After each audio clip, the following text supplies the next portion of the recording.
Bonjour et bienvenue. Aujourd'hui, on plonge dans la science assez fascinante qui se cache derrière les médicaments liquides. On va découvrir ensemble toute la chimie, parfois très subtile, qui permet de mélanger des choses qui, en principe, ne devraient jamais pouvoir se mélanger. La question, elle a l'air toute simple, n'est-ce pas? Mais la réponse, elle est au cœur d'un véritable casse-tête pour les scientifiques. Comment est-ce qu'on arrive à forcer deux liquides qui se repoussent naturellement à coexister bien sagement dans le même flacon? C'est ce défi qu'on va décortiquer. Pour comprendre ce qui est complexe, il faut toujours commencer par la base. Et la base de la quasi-totalité des formulations liquides, c'est l'ingrédient le plus fondamental qui soit, l'eau. Mais attention, on va voir que ce n'est pas du tout n'importe quelle eau. Prenons le cas le plus simple, la solution aqueuse. C'est un peu comme dissoudre du sucre dans de l'eau. Le principe actif du médicament, lui, se dissout de la même manière, et ça crée un liquide qui est parfaitement homogène, parfaitement limpide. C'est vraiment le point de départ de tout. Alors, l'eau qu'on utilise dans les médicaments, ça n'a absolument rien à voir avec l'eau du robinet. Elle passe par un processus de purification qui est extrême. Le but, éliminer les ions, les microbes, la moindre particule. Tout ce qui pourrait, de près ou de loin, interférer avec le médicament ou être nocif est retiré. On parle vraiment d'une eau d'une pureté exceptionnelle. Mais bon, une simple solution d'eau avec le principe actif, ça suffit rarement. En général, il faut ajouter tout un cocktail d'autres ingrédients pour que la préparation soit stable, efficace et, soyons honnêtes, pour qu'on n'ait pas à faire une grimace en l'avalant. On entend souvent les mots sirop et élixir. La différence fondamentale entre les deux, c'est le solvant. Un sirop, ça mise tout sur le sucre pour le goût, mais aussi pour la texture. L'élixir, lui, il a un ingrédient en plus, de l'alcool. Pourquoi? Pour aider à dissoudre des substances que l'eau toute seule n'arrive pas à gérer. Quand on regarde de plus près, un simple sirop pour la toux, c'est en fait d'une complexité folle. Chaque ingrédient a un rôle bien précis. Les édulcorants pour masquer le goût, les conservateurs pour que ça ne tourne pas, les épaississants pour la sensation en bouche et les cosolvants pour que tout reste bien mélangé. C'est une vraie petite recette de chimiste. Jusqu'ici, c'était simple. On a parlé de substances qui se dissolvent bien dans l'eau.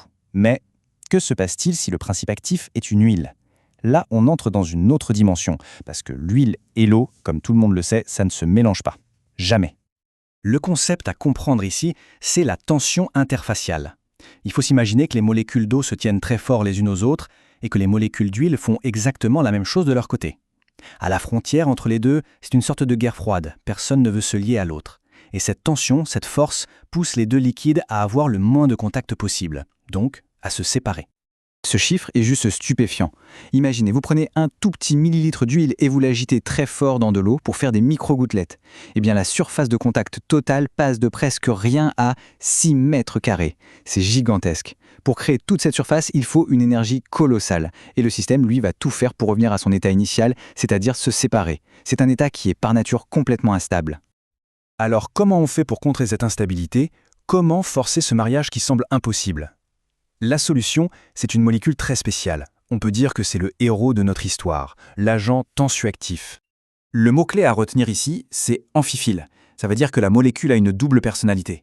Elle a une partie qui adore l'eau et une autre qui adore l'huile. Du coup, elle ne peut pas vraiment choisir un camp. Alors elle se place pile à la frontière, à l'interface entre les deux. Essayons de visualiser ce qui se passe. Le tensioactif, il joue le rôle de médiateur. Sa tête se plante dans l'eau et sa queue se plante dans la gouttelette d'huile. En s'alignant comme ça tout autour de la gouttelette, les tensioactifs créent une sorte de barrière, un film protecteur. Et cette barrière, elle empêche deux gouttelettes d'huile de se toucher et de fusionner. Le mélange est stabilisé. On vient de créer ce qu'on appelle une émulsion.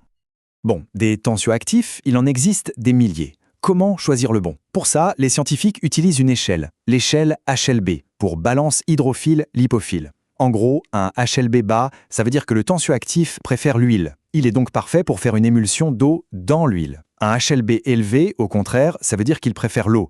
Il sera donc idéal pour disperser de l'huile dans l'eau. C'est un outil vraiment essentiel pour les formulateurs. Mais voilà, même avec le meilleur tensioactif du monde, une émulsion, ça reste un équilibre fragile. Et comprendre pourquoi ça peut mal tourner, c'est tout aussi important que de savoir comment en créer une. C'est vraiment le point fondamental à retenir. Une émulsion, c'est une bataille de tous les instants contre les lois de la physique. Le système va toujours chercher à se séparer pour dépenser le moins d'énergie possible. Le rôle du tensioactif et des autres ingrédients, c'est simplement de rendre cette séparation la plus lente possible. On observe principalement deux types de dégradation. D'un côté, la flocculation. Là, les gouttelettes se regroupent en petits paquets, mais sans fusionner. Si on agite bien, on peut les séparer à nouveau. De l'autre côté, il y a la coalescence. Et là, c'est le point de non-retour. Les barrières de tensioactifs se brisent, les gouttelettes fusionnent les unes avec les autres et l'émulsion est cassée, définitivement.